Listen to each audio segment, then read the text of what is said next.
There's a lot of things to think about when you're returning to physical activity in the postpartum period.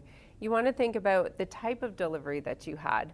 If you had a completely uncomplicated vaginal delivery with minimal or no tearing, you can pretty much start physical activity and exercise almost right away, or at least as soon as bleeding has stopped. In contrast, if you had a more traumatic birth where you had significant tearing or you had a cesarean section, we do recommend taking a little bit more time to heal and recover so that those tissues are healing appropriately. Other things to think about are if you are experiencing things like anemia, so low iron during pregnancy, this can persist into the postpartum period.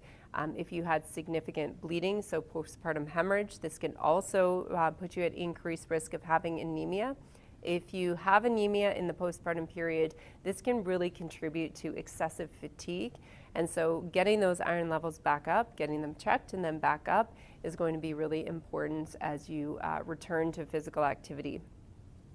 So when you do start physical activity again in the postpartum period, you want to think about it. We don't want to think about pregnancy and delivery as an injury, but in many ways we are thinking about it in the same way, in that you need to rehabilitate your body so that you can get back to your pre-pregnancy activity levels or even potentially higher. So when you're restarting, you want to start off nice and slow. Start at low levels and gradually build your activity, increase your volume, increase your intensity. But this progression is going to be based on the symptoms that you're experiencing. So for example, if you start to increase the duration of the walking that you're doing from 5 minutes to 10 to 20 to 30 minutes, and you're not experiencing any increases in pain, excessive levels of fatigue after your activities, and you're not experiencing significant increases in leakage, so urinary incontinence with those activities, then you're fine to continue to progress. But if you experience an increase in symptoms, so increased pain, increased urinary incontinence, then you probably just want to take it back a little bit, certainly get it screened and checked by a healthcare provider.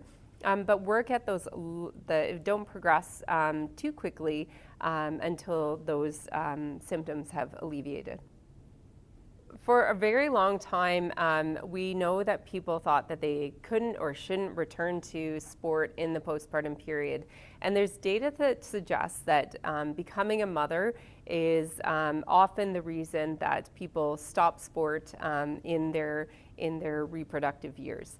However, we find that many people strongly identify with themselves being an athlete, and that being active in their sport of choice is actually improving their overall health and well-being.